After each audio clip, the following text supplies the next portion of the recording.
নমস্কার বন্ধুরা, আমি রুম্পা চলে এলাম নতুন দিন নতুন একটি রেসিপি নিয়ে। আজকে আমি একটি খুবই স্বাস্থ্যকর রেসিপি তোমাদের মধ্যে শেয়ার করব। সেটা হচ্ছে কুলেখাড়া। দেখো এখানে আমি এই যে কুলেখাড়া নিয়েছি শাক, এই কুলেখাড়া শাকটাকে দেখো ভালো করে পরিষ্কার করে বেছে নিয়েছি আমি। এই যে আগার দিকের পাতাগুলো সমেত আমি নিয়েছি। এখানে যে কাঁটা থাকে সে কাঁটাগুলোকে একটা হতে আমি কাঁটাগুলোকে পুরো বেছে ফেলে দিয়েছি, ভালো করে ধুয়ে নিয়েছি। এটা হচ্ছে কুলেখাড়া শাক। এই কুলেখাড়া শাকের খুবই একটা মানে ইম্পর্টেন্ট রেসিপি তোমাদের মধ্যে আমি শেয়ার করব। দেখো এই যে কুলেখাড়া শাক নিয়েছি, এর সঙ্গে আছে এখানে দেখো পেঁপে আর আলু। তাই পেঁপেটা আমি দেখো এইভাবে লম্বা লম্বা করে পাতলা করে কেটেছি। আর এখানে আছে আলু। আলুটা যদি কারোর সুগারের সমস্যা থাকে তাহলে কিন্তু আলুটা স্কিপ করতে পারো। আর সেক্ষেত্রে কিন্তু পেঁপে তার সঙ্গে অন্য কোনো সবজি দিতে পারো, তবে পেঁপেটাই কিন্তু বেস্ট। তা আজকে আমি এই রেসিপিটাই তোমাদের মধ্যে শেয়ার করব। যারা ধরো কুলেখাড়া পাতার রস খেতে পারে না, পছন্দ করে না, কিন্তু তাদের খাওয়া খুবই জরুরি, যাদের শরীরে রক্ত স্বল্পতা বা অ্যানিমিয়ার প্রবলেম আছে বা হিমোগ্লোবিনের সমস্যা, তাদের জন্য কিন্তু এই কুলেখাড়া শাক কিন্তু ভীষণই উপকারী। তা যারা রস খেতে পারে না, আজকে আমি তাদের জন্য এই রেসিপিটা আমি শেয়ার করব। তাহলে কিন্তু এটাও কিন্তু খেলে পারে তাদের অনেকটাই উপকার হবে। তাহলে চলো কথা না বাড়িয়ে রেসিপিটা শুরু করা যাক। রেসিপিটি প্রথম থেকে শেষ পর্যন্ত দেখার অনুরোধ রইল। ভালো লাগলে একটা লাইক করে দিও। দেখো বন্ধুরা, গ্যাসের কাছে চলে এসেছি।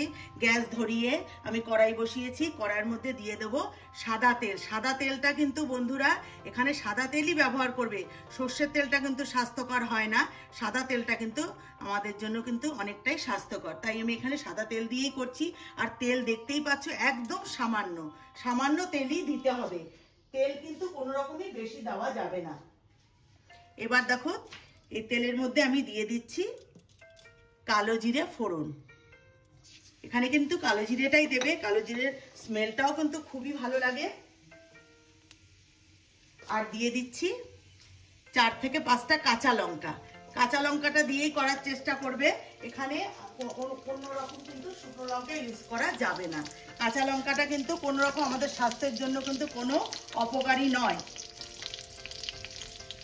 সেক্ষেত্রে কাঁচা লঙ্কাটাই ব্যবহার করবে। আর এতে কিন্তু একটু ঝাল ঝাল হলে ভালো লাগবে, তাই আমি কাঁচা লঙ্কাটা একটু বেশি দিলাম, 5টা দিয়েছি। আর এবার এর মধ্যে দিয়ে দেবো আলু আর পেঁপেটা। আমি কিন্তু এগুলো কোনো রকমই বেশি ভাজবো না, হালকার উপরে ভাজবো।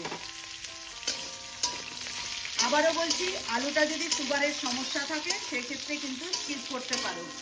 শুধু পেঁপে দিয়েও করতে পারো, বা ঘরে যদি কোনো রকম সবজি থাকে সেটাও দিতে পারো, তবে পেঁপেটাই বেশি ভালো। এবার আমি এর মধ্যে একটু নুন আর হলুদ দেবো। 1 চামচের মতো একটু হলুদ দিয়ে দিচ্ছি। আর দেব লবণ পরিমাণ মতো। আর কিছুই কিন্তু এর মধ্যে পড়বে না। যারা রস খেতে পারো না তারা কিন্তু এইভাবে অবশ্যই তৈরি করে খেতে পারো, দেখবে এটাতেও কিন্তু ভীষণই উপকার। আমরা প্রত্যেকেই জানি কুলেখাড়া শাকটা আমাদের শরীরের স্বাস্থ্যের জন্য কতটা দরকারি। এটা আজকে আমি আমার জায়ের জন্য তৈরি করছি। তার হিমোগ্লোবিনের সমস্যা আছে, কিন্তু তার সুগারের কোনো সমস্যা নেই, তাই আমি আলুটা দিচ্ছি। দেখো আলু আর পেঁপে যতটা ভাজার আমি কিন্তু ভেজে নিয়েছি, এর থেকে বেশি কিন্তু ভাজা যাবে না।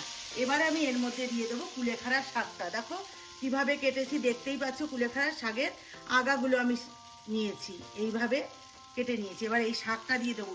শাকটা কিন্তু কোনো রকম ভাজা যাবে না, একটু নেড়ে চেড়েই আমি এর মধ্যে জল দেব, তাহলে কিন্তু এর উপকারিতা একদমই থাকবে না।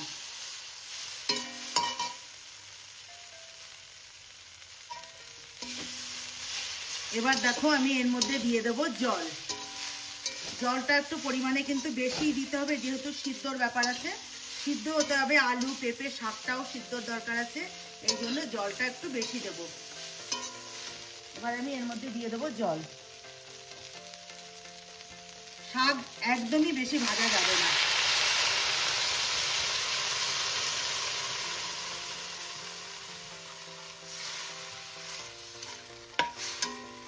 রেসিপিটা বন্ধুরা তোমরা প্রথম থেকে শেষ পর্যন্ত দেখে কিন্তু শেয়ার করো, এতে কিন্তু বন্ধু বান্ধব বা আত্মীয় স্বজন সবার মধ্যেই শেয়ার করে দিও, কিন্তু এই রেসিপিটা তারাও দেখে কিন্তু এইভাবে বানাতে পারবে। যাদের রস খাওয়ার সমস্যা আছে, রস খেতে পারে না, তারা কিন্তু এইভাবে রান্না করে খেতে পারবে।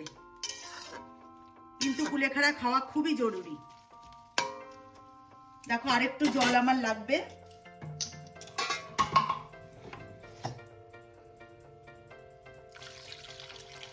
যতটুকু জল দিচ্ছি ততটুকু জল সিদ্ধ হয়ে অর্ধেকটা হবে, তখনই আমি এটাকে নামিয়ে নেব। আমার রেসিপিটা তাহলে তৈরি হয়ে যাবে। এবার আমি ঢাকনা দিয়ে ঢেকে এটা আমি সিদ্ধ হতে দেব।